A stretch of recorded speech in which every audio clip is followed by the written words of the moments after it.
It had been an exhausting and frightening day. All he wanted to do now was eat and replace his energy. Something in the distance caught his attention.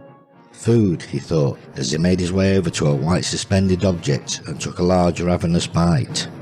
He felt a searing pain in his mouth, and then water rushed past his face as he was dragged along. Panic set in as he struggled for breath before being violently yanked into an unfamiliar atmosphere. Helpless and confused, he hurtled towards a large object. "Look, matey, I've caught one," beamed Spock as he swung up the rod and took hold of the little fish. "Mate, it's a monster. Look if it would cover a rich cracker," said an unimpressed Stu. "Put it back into the water, maybe you'll catch it again when it grows up to be 2 inches long," he chuckled. "Oh yes, and what have you caught then, The two lads had been fishing for about 3 hours now, and the only result was the baby koi parrotfish now housed in Spock's large mauler. "Another bloody exciting day in paradise," mumbled Spock as he placed a small fish back into the sea and watched it swim away. "It has been a very exciting day. It's a bloody hard life being a fish," pondered the little koi, shortly followed by, "Oh, bollocks," as he swam into the gaping jaws of a passing barracuda. The lads packed the fishing gear away in Stu's car and decided to go home early, after their fishing expedition had turned into a flop. They now lived in Patchy with their wives, Dow and Moo.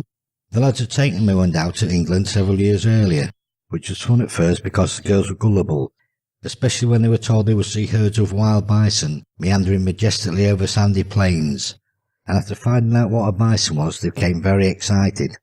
Although when this turned out to be a few scraggy-arsed donkeys wandering up and down Cleethorpes Beach, with a few even scraggier-arsed tourists wearing kiss-me-quick hats riding on them, the girls quickly realised this wasn't going to be the paradise they had hoped for, and shithole was an expression used frequently. After a few months the girls became restless, cold and homesick, and Stu was too stingy to have central heating installed, insisting they put on extra jumpers, and informing them that the wood was brisk and not fucking freezing. Stu and Spot noticed a change in the girls and knew deep down they weren't happy, and truth be known, neither were they.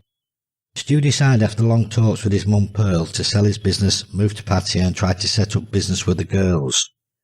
It was a long painful goodbye with their respective parents and Chunky, who was to stay with Pearl. The two lovable old fossils would take care of each other,